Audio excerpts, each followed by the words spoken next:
Good morning. এখানে মেয়ের স্কুলের টিফিন আর হচ্ছে ভাই এসছে, ভাই এখন বেরিয়ে যাবে, হাওড়াতে ট্রেন 8টা কততে। তাই ভাবছি একবারে মেয়ের টিফিন যখন করছি ওর জন্য একটু ম্যাগি ফ্রাই করি, ডিম দিয়ে করছি আজকে। ও একটু খেয়ে যাবে, মেয়ে একটু টিফিন নিয়ে যাবে, ঠিক আছে? এটা হয়ে গেছে।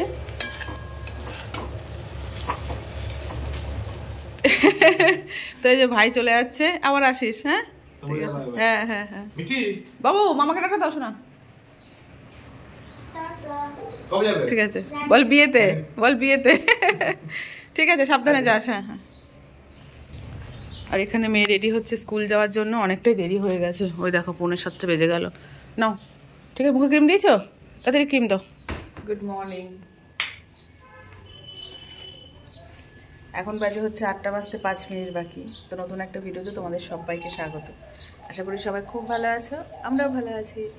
তো সমস্ত কাজবাজ কমপ্লিট করে, সমস্ত বলতে কি, ভাত হয়ে গেছে আর ওদের ম্যাগি ফ্রাই করলাম। হাজব্যান্ডের জন্য একটু ম্যাগি ফ্রাই রেখেছি। আমি তো আজকে খাবো না, কারণ আজকে হচ্ছে ষষ্ঠী, আজকে আবার ষষ্ঠী। তো কালকে মাছের ঝোল টোল সমস্ত কিছু আছে। তো ভাত নামানো হয়ে গেছে, রান্না মোটামুটি কমপ্লিট। গ্যাস ট্যাস মুছবো, মুছে তারপর আমার জন্য যদি কিছু ইচ্ছে থাকে তো করবো, নাহলে দেখা যাবে। আর মেয়ে তো স্কুল গেছে, আমি মাখনকে ব্রেকফাস্ট দিয়ে রেডি হলাম। এখন যাচ্ছি জিমে, জিম থেকে আসবো। তোমার দেখা যাক কতটা কি করি না করি, সমস্ত কিছু তোমার সাথে শেয়ার করবো, ঠিক আছে? তোমরা কন্টিনিউ ভিডিওটা দেখতে থাকো। চলো এখন মতো টাটা, পরে দেখা হচ্ছে, ঠিক আছে? এখন বাজে 10:30। আমি জিম থেকে এসেছি 9:30 আগে, একটু তাড়াতাড়ি চলে এসেছি। একদম ভালো লাগছিল না, মাথাটা কেমন ঘোরাচ্ছিল বলে আমি তাড়াতাড়ি চলে এসেছি দাদাকে বলে। এসে বিছানা টিছানা তুললাম, এই যে ফার্নিচারগুলো মোছামুছি করলাম। এই ঘরটা পরিষ্কার করা হলো, যেহেতু কালকে বিছানা করা হয়েছিল। জামাকাপড়গুলো সব ভাঁজ করলাম। আর এদিকে এসে রান্নাঘরটাও পরিষ্কার করলাম। ওদের ভাত হয়ে গেছে, বাসনগুলো মাজা ধোয়া করলাম, গ্যাস মুছলাম। তো এখন দেখি আমার জন্য কিছু করব, করে আবার আমাকে গ্যাস ট্যাস মুছতে হবে। তো দেখি আমার জন্য কি করব। আমার একদমই ভালো লাগছে না শরীরটা, মাথা এত ঘোরাচ্ছে কেন আমি জানি না। তার মধ্যে আজকে হচ্ছে ষষ্ঠী, ভাত খেতে পারবো না। কি খাবো সেটাই ভাবছি, কি রান্না করব। পরোটা করব না ডালিয়া করব, ওটাই আমি ভাবছি। তা বরকে বললাম যে তুমি মেয়েকে স্কুল থেকে একটু এনে দাও, আমার ভালো লাগছে না শরীরটা। তো ও বললো ঠিক আছে। তো দেখি সবজি টবজি কেটে নিজের জন্য কিছু বসাই। ভাবছি একটু তরকারিই করব, কারণ ডালিয়া করলে আমাকে আর তরকারি তাহলে করব না। আবার তরকারি যদি করি তাহলে ওরাও দুজনা একটু দুপুরে খেতে পারবো। তো মাছের ঝোল আছে, তো এক তরকারি দিয়ে ভাত খাবে। দেখা যাচ্ছে একটু তরকারি করে ওরাও খেতে পারবে, আমিও পরোটা বা রুটি দিয়ে যাই হোক খেতে পারবো। ওটাই করি, দেখি সবজি কি আছে, ঠিক আছে? তো মেয়ে আসুক স্কুল থেকে, মেয়ের তো পরীক্ষা শেষ, ওর তো বিশাল ব্যাপার। তো বন্ধুরা, আমার মেয়ে চলে এসছে স্কুল থেকে, এসে টিফিন শেষ করেনি, সেটা শেষ করলো। এখন স্নান করবে, স্যার আসবে পড়াতে। আর এখন বললাম যে তাহলে পরীক্ষা যখন হয়ে গেছে তাহলে নাচটা প্র্যাকটিস কর। নাচ প্র্যাকটিস করতে গিয়ে আমার কাছে কি রেখেছিস? শর্ত রেখেছে। শর্ত কি শর্ত? আমি যদি না দেখে পুরো নাচটা করতে পারি তাহলে কি হবে, আমাকে তুমি কি দেবে? আমি তোকে কী দেবো মানে, নাচ তুই যদি মিউজিক মানে ভিডিও না দেখে তুই যদি একা একা গান শুনে করতে পারিস, এটা তো তোর ভালো। এতে আবার কিসের শর্ত? আমি আবার কী দেবো? বলছে না তুমি আমাকে কিটক্যাট দেবে। ঠিক আছে বন্ধুরা, তো ব্যাপারটা হয়েছে এখন টুইস্ট আছে, এর মধ্যে টুইস্ট আছে। সেটা হচ্ছে কি বল, তুই বল না, তুই বল কি হলো। ও নাচটা করলো, তোমার সাথে শেয়ার করতে পারলাম না নাচটা, কারণ হচ্ছে মিউজিকের ব্যাপারটাকে দূর ভালো লাগে না, মিউজিক দিতে পারি না বলে। তাই তো নাচটা করলো, করার পর কি হলো, পুরোটা করলো। লাস্টের দিকে জাস্ট একটা স্টেপ ও দাঁড়িয়ে গেছে, ঠিক আছে? সেই জায়গাটা ও একটুখানি মানে দেখে নিয়েছে। তা তোমরাই বলো, আমি কি ওকে কিটক্যাট কিনে দেবো কি দেবো না? লাস্টের জাস্ট একটুখানি একটা স্টেপ, একটুখানি। তো তোমরা কিন্তু বলবে, ঠিক আছে, কি করব? ও যে আমার সাথে শর্ত রাখলো যে কিটক্যাট কিনে দেবে, তো আমি কি করব? দেবো কি দেবো না? না না, ঠিক আছে, নাচ হলে স্যার যে এক্সারসাইজগুলো করায় সেগুলো করো, ঠিক আছে? বন্ধুরা তোমরা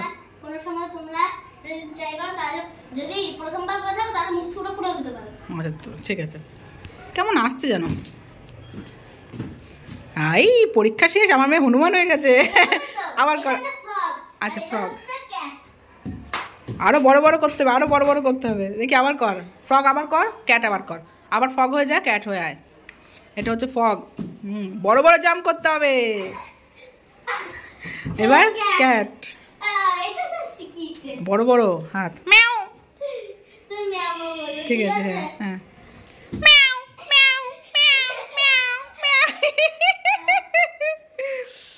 ঠিক আছে, তোমরা কিন্তু বলবে হ্যাঁ। আর এদিকে দেখো আমার তরকারি কমপ্লিট হয়ে গেছে, যেটা আমি রুটি দিয়ে খাবো। অনেকটাই বেশি করে করেছি, সমস্ত তরকারি, পেঁপে, বিনস, তারপর সয়াবিন দিয়েছি একটু, দিয়ে বেশ সুন্দর করে করেছি। এখন একটু আমি খাবো, যেহেতু সকাল থেকে কিছু খাইনি, খুব খিদে পেয়ে গেছে। আটাটা মেখে রাখবো, মেখে টেকে স্নান করতে যাবো। ঘরটা ঝাড় দেওয়া হয়ে গেছে, মেয়ে এখন স্নান করবে, ও বেরোলে আমি স্নান করতে যাবো। খাবি? কাঁচা সয়াবিন খায় না বাবা, পেট ব্যথা করবে। আমি এই তরকারির মধ্যে দিয়েছি, আমি খাবো, তুই একটুখানি খাস আমার কাছ থেকে। কোনটা কোনটা? ওটা এখন খাবি বাবান, এখন না, পরে পরে পরে পরে পরে পরে পরে খেও, বের করে রাখো, নর্মাল হোক, এখন ঠান্ডা তো। টেবিলের উপর রাখ, গলবে না, এখন শীতকাল না, তো গলবে না। ঠিক আছে চলো বন্ধুরা, আমি এই তরকারিটা এখন খাবো, খেয়ে দিয়ে স্নান টান করে তারপর আসবো। এই যে দেখতে রাখো এরকম। পনির কেন দেবো, সয়াবিন দিয়েছি তো। তোকে বারবার বলছি গরম খাস না, এক্ষুনি আমি নামালাম বাটিতে, আর তখনই আমি নিলাম। দেখো না করলাম তো, নাকি না করেছি তো, কথা শুনিস না কেন, দেখেছো? আরে খাস না, ঠান্ডা হতে দে।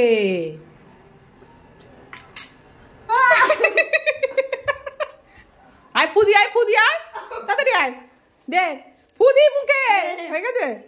সত্যি মানুষের প্রিয় খাবার হলে কিরকম করে দেখো, নাকটা ফুলিয়ে দিয়েছে। হচ্ছে 1:45, আজকে তাড়াতাড়ি কাজবাজ কমপ্লিট হয়ে গেছে। জল গরম বসিয়েছি বলে বসে আছি, নাহলে কখন স্নান হয়ে যেত। তো স্যার এসছে পড়াতে, মেয়ে স্নান টান করে পড়তে বসে গেছে। কিন্তু এদিকে দেখো আমার তো তরকারি হয়ে গেছে বন্ধুরা, ঠিক আছে, আলাদা করে রেখেছি, এখানে রেখে দিয়েছি। আর আটাটাও মেখে রাখলাম, স্নান করে এসে পুজো টুজো দিয়ে একটু দুটো পরোটা ভেজে খেয়ে নেবো। তো এর মধ্যে পিয়ার মা বৌদি পাঠিয়েছে, দেখো সেদিন আমি কি যেন পাঠিয়েছিলাম, ওদের মধ্যে টিফিন বক্স ছিল। তো এর মধ্যে দেখি, চলো। ও হো বৌদি, তুমি আজকের দিনেই পাঠালে?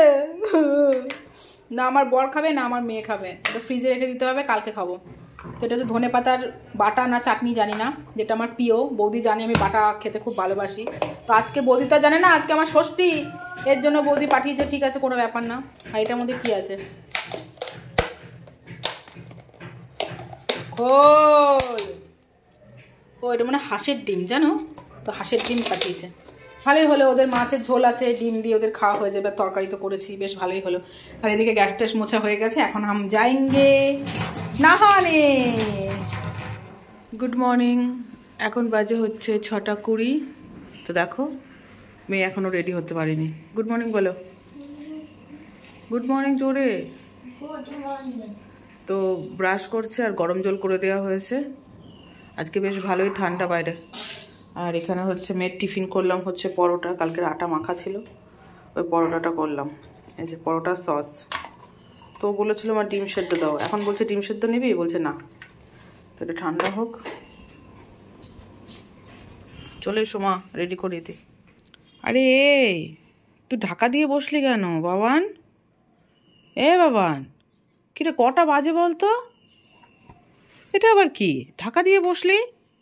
বাবা গাড়ি আনতে গেছে, চলে আসবে এক্ষুনি, তাড়াতাড়ি তাড়াতাড়ি। কি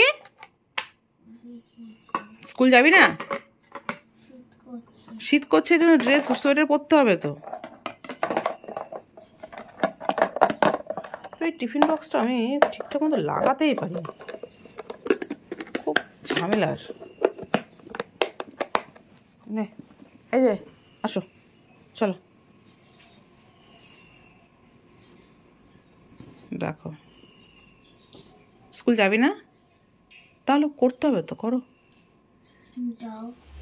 কালকে আর কন্টিনিউ ভিডিওটা করিনি, তখন তো সকালে দেখলে যে পরোটা করে দিলাম মেয়েকে, টিফিনে নিয়ে গেল, মেয়ে স্কুলে গেছে। আর আমি আজকে জিমে যাইনি। এখন বাজে কটা, এখন বাজে হচ্ছে 8:30। আমি জিমে যাইনি, তার কারণ হচ্ছে একদম শরীরটা ভালো লাগছে না। কালকে পরোটা খেয়েছি, তারপর রাতে কিচ্ছু খাইনি, একটুখানি তরকারি খেয়ে শুয়ে পড়েছি। আজকে আমি জিমে গেলে কি বলতো ভালো লাগতো না, এনার্জি পেতাম না, এই জন্য ভাবলাম যে আর ঘুমাবো না, তাড়াতাড়ি করে কাজবাজগুলো কমপ্লিট করে একটু রেস্ট নেব। সেখানে রান্নাবান্না বসিয়ে দিয়েছি, ঘরটর মোছা হয়ে গেছে, মাখনকে ব্রেকফাস্ট দেওয়া হয়ে গেছে, ওখানে হাজব্যান্ড এখনও ঘুমাচ্ছে। তো 8:30 তো বাজে, আমি তো জামা কাপড় কাচাকুচো করেই দিয়েছি সকালে। তো কী কী রান্না করছি আজকে তোমার সাথে একটু শেয়ার করি। কিছুটা হয়েছে, কিছুটা বাকি আছে রান্না, ঠিক আছে চলো। এখানে করছি মুগ ডাল দিয়ে, ধনে পাতা দিয়ে লাউ ঘন্ট। লাউ অল্প করেই করেছি, কারণ রাতে লাউ খাওয়া যায় না, ঠান্ডা না এখন, ওই একবেলার মতনই করা হয়েছে। আর এখানে পেঁয়াজ আর লঙ্কা কুচিয়ে রেখেছি, আজকে ডিমের অমলেট করে কারি করব ভাবছি, কারণ পরোটা করেছি বলে তাওয়াটা তো লাগানোই আছে, তো অমলেট করে করব। ভাত হয়ে গেছে এদিকে। আর এখানে হচ্ছে উচ্ছে, ফুলকপি, আলু, বেগুন দিয়ে একটু ভাজা ভাজা চচ্চড়ির মতো করেছি। এখানে বেসনের গোলা আছে, ওটা একটু পেঁয়াজি ভাজবো এখন। কালকে ভাত আছে, এটা হচ্ছে কালকে সয়াবিন করেছিলাম না, তরকারি তো অনেকটাই সেদ্ধ হয়ে গেছিলো, তাই ভাবছি একটু সয়াবিনটা সর্ষে বাটা দিয়ে করে রাখবো। আর কালকের ভাত আছে পান্তা ভাত, অনেকদিন পান্তা ভাত খাই না, আজকে ভাবছি এই পেঁয়াজি ভেজে পান্তা ভাত খাবো। পান্তা ভাত খেতে আমার ভীষণ ভালো লাগে, যেহেতু বেসনটা গোলানো আছে, একটু পেঁয়াজি ভেজে নেবো, দারুণ দারুণ খাওয়া দাওয়া করবো। শীত, বর্ষা, গরম, যা খুশি দাও, আমাকে পান্তা ভাত ভীষণ ভালো লাগে। এখন তো অ্যাসিডিটির প্রবলেম হলো, অনেক খাওয়া কমিয়ে দিয়েছি, বাসি টাসি অনেক খাওয়া কমিয়ে দিয়েছি। আর কালকে বৌদি ধনেপাতার বাটা পাঠিয়েছিল, ওটা আছে, ওটা আজকে খাবো আমি। ঠিক আছে, তো চলো রান্নাবান্নাগুলো কমপ্লিট করি, মেয়েও আসুক স্কুল থেকে, পরে আবার দেখা হচ্ছে, কেমন? রেডি হয়ে গেছি মেয়েকে স্কুল থেকে আনার জন্য, বিছানা টিছানা গোছালাম, রান্নাবান্না হয়ে গেছে, কিন্তু হাফ বাসন মেজেছি, কিছু বাসন আছে সেটা এসে মাজবো। আবার পাড়ার থেকে ফলি মাছ রাখলাম, জ্যান্ত ফলি, সেটা ধোয়া হয়নি, সেটা মেয়েকে নিয়ে আসার পরেই ধোবো। সেটা ধুতে গিয়ে আমার মনে হচ্ছে অনেক সময় লেগে যাবে, কারণ আঁশ থাকে তো, ফলি মাছের আঁশ ভীষণ শক্ত। আর পান্তা ভাত খেয়ে নিয়েছি, ও শান্তি লাগছে পান্তা ভাতটা খেয়ে।